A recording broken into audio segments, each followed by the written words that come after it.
Good evening students. सबसे पहले आप सभी को गांधी जयंती के अवसर पर हार्दिक बधाई।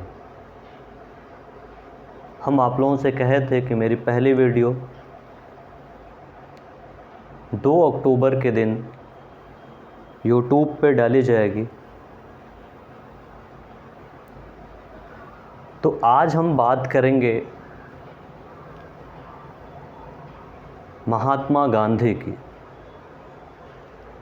कि किस तरह से मोहन दास से महात्मा तक का सफ़र उन्होंने तय किया। तो आइए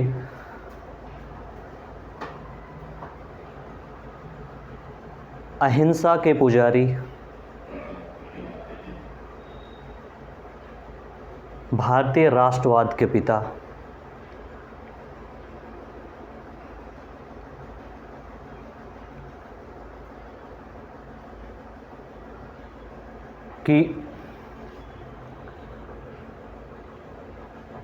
के जीवन परिचय से शुरुआत करते हैं।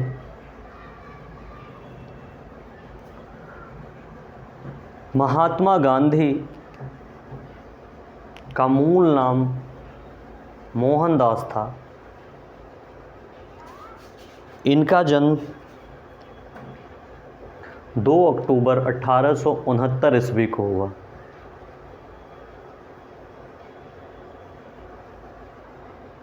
इनके पिता का नाम करमचंद गांधी, माता का नाम पुतलीबाई।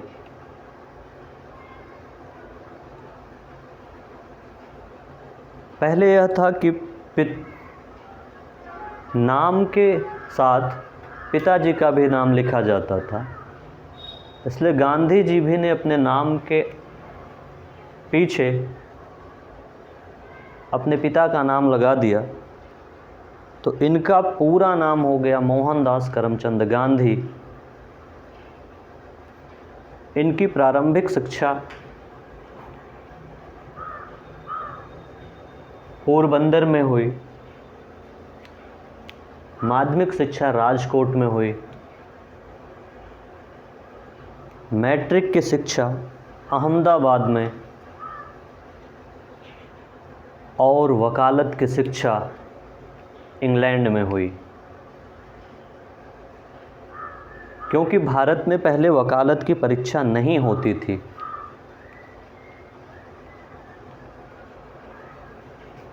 अठारह सौ 89 में वह इंग्लैंड जाते हैं। 91 तक रहकर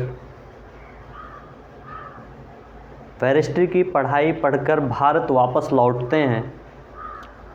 बम्बई हाई कोर्ट में वकालत की शुरुआत कर देते हैं। वहाँ पर इनकी वकालत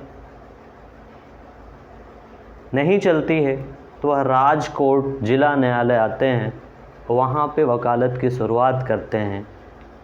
वहाँ भी इनको कोई ख़ास उपलब्धि नहीं मिली।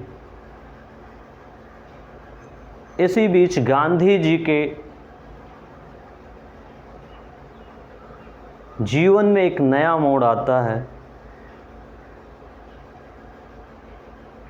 इन्हें दादा अब्दुल्ला का केस लड़ने के लिए दक्षिण अफ्रीका बुलाया जाता है।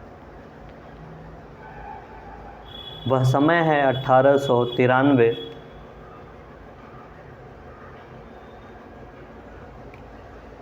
दादा अब्दुल्ला भारतीय मूल के व्यापारी थे। उन्हीं का केस लड़ने के लिए दक्षिण अफ्रीका जाते हैं और एक सवाल बन जाता है यहीं से कि वह कौन पहला भारतीय बैरिस्टर है जो दक्षिण अफ्रीका गया था। तो यही गांधी जी हैं। 7 जून 1893 में डरबन से प्रिटोरिया की यात्रा करते हुए प्रथम श्रेणी के डिब्बे में जा रहे थे, तो उस समय दक्षिण अफ्रीका में यह नियम था कि किसी भी काले व्यक्ति को या इंडियंस को प्रथम श्रेणी के डिब्बे में यात्रा नहीं करनी है। टीटी आया और कुछ श्वेत सिपाही आए, गांधी जी से कहे कि आप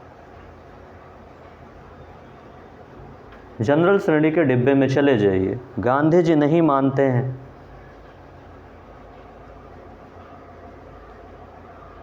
और गांधी जी को वह सिपाही मेरिट्सबर्ग स्टेशन पे धक्के मार के निकाल देते हैं। गांधी जी को बड़ा कष्ट हुआ। इस रंग भेद के लिए उन्होंने आंदोलन शुरू कर दिया।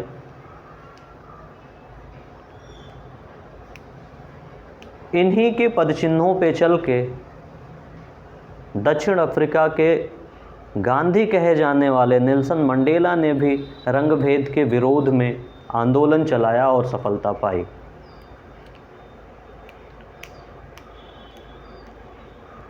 गांधी जी ने दक्षिण अफ्रीका में ही 1906 में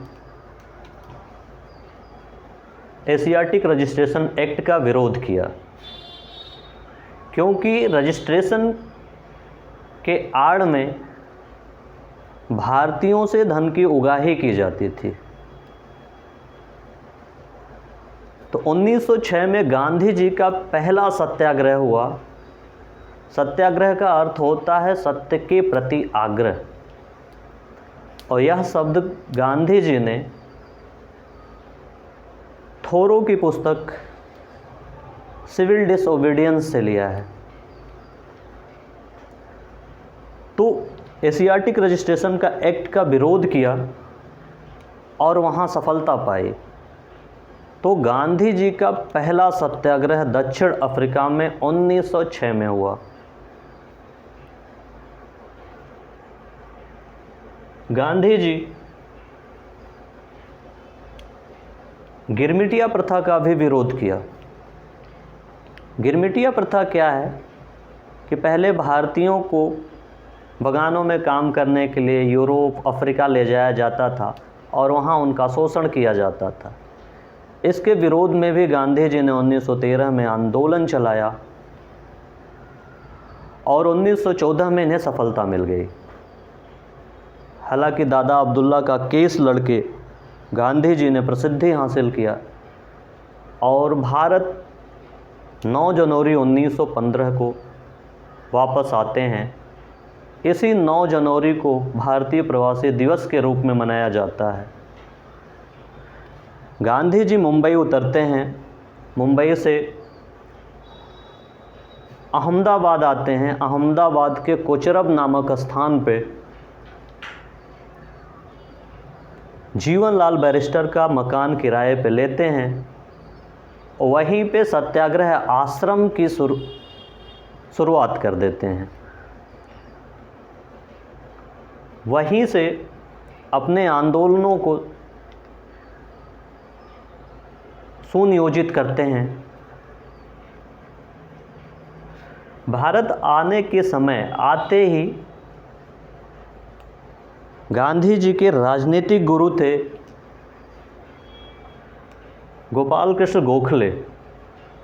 उन्हीं के दिशा निर्देश में गांधी जी कार्य करना प्रारंभ किया। गांधी जी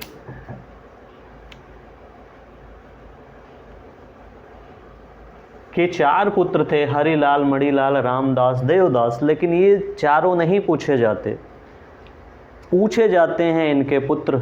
5वें पुत्र कहे जाते हैं। इनके खास पुत्र नहीं थे, लेकिन इनके आंदोलनों में सहयोग के कारण गांधी जी ने उन्हें अपना 5वां पुत्र मान लिया।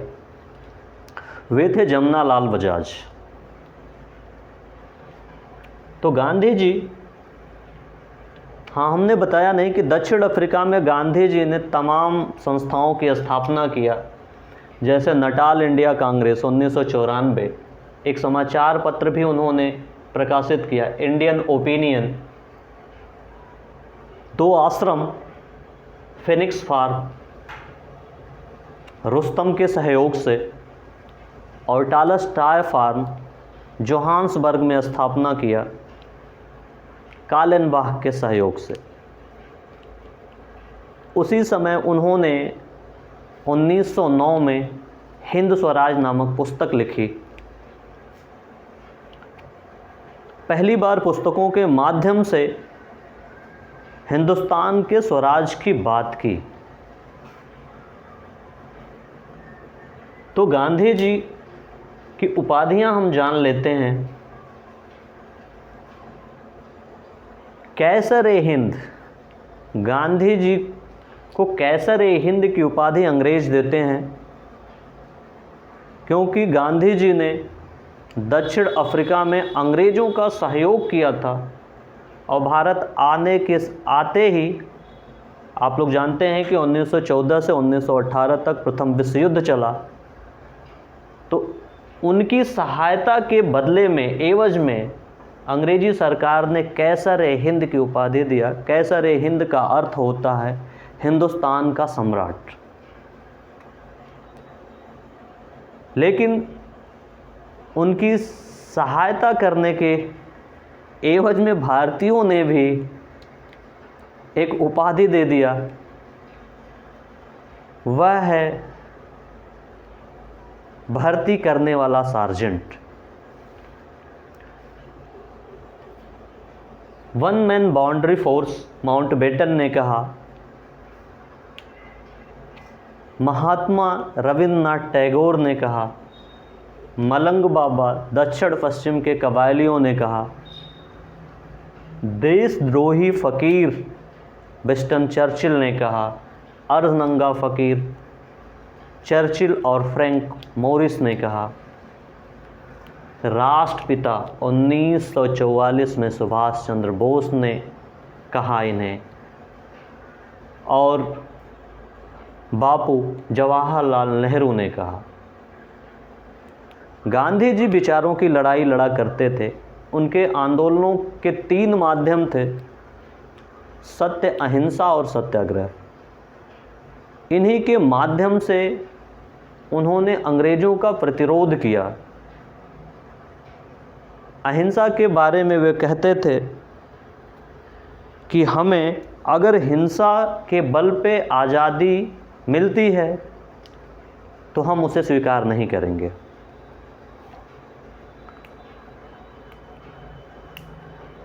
गांधी जी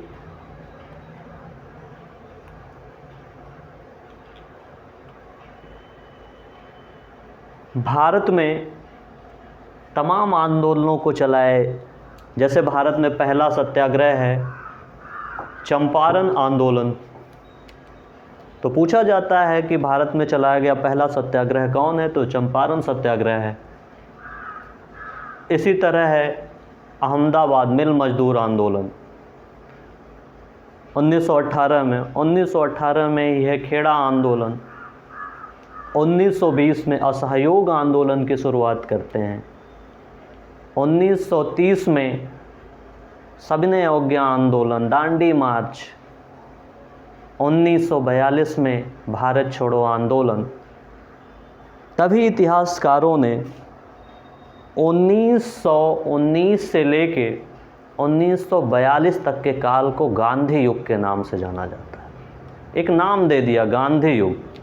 अब हम इस युग से यह अंदाज़ा लगा सकते हैं कि एक युग की शुरुआत हो जाती है गांधी जी से। हालांकि गांधी जी की सत्य, अहिंसा और सत्याग्रह पे कुछ लोगों को विश्वास नहीं था। इनके विरोधी भी काफ़ी थे। जब वह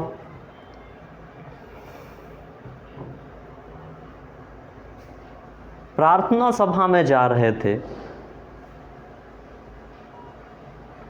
वह समय है 30 जनवरी 1948।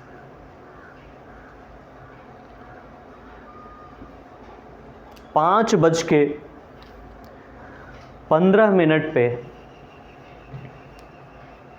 एक व्यक्ति रहता है नाथूराम गोडसे, वह गांधी जी से बड़ा खिन्न था, हिंदूवादी नेता था। गांधी जी धर्मनिरपेक्ष नेता थे, वे किसी में भेद नहीं करते थे। तो नाथूराम गोडसे और नाना आप्टे ने इनकी गोली मारकर हत्या कर देते हैं। हालांकि इन दोनों पे मुकदमा भी चलाया जाता है। 15 नवंबर 1949 को अम्बाला जेल में इन दोनों को फांसी की सज़ा हो जाती है। गांधी जी की मृत्यु हो जाती है तो अंतिम शब्द उनके मुंह से निकलते हैं, हे राम। तो आज हम महात्मा गांधी के बारे में थोड़ा सा प्रकाश डाले हैं, क्योंकि गांधी जी को एक क्लास में पढ़ लेना संभव नहीं है। तो उम्मीद है आप लोग को पसंद आया होगा, अच्छा लगे तो सब्सक्राइब कर लीजिएगा मेरे चैनल को, क्योंकि जो वीडियो आप कहेंगे, जिस टॉपिक पे वीडियो कहेंगे हम बना देंगे। क्योंकि हमने बताया पहले भी कि मेरा उद्देश्य है बच्चों को पढ़ाना, वो चाहे मुझे कोई तरीका अपनाना पड़े। तो ज़्यादा बात न करते हुए एक बार फिर गांधी जयंती के अवसर पे आप सभी को ढेरों सारी शुभकामनाएं। Good evening.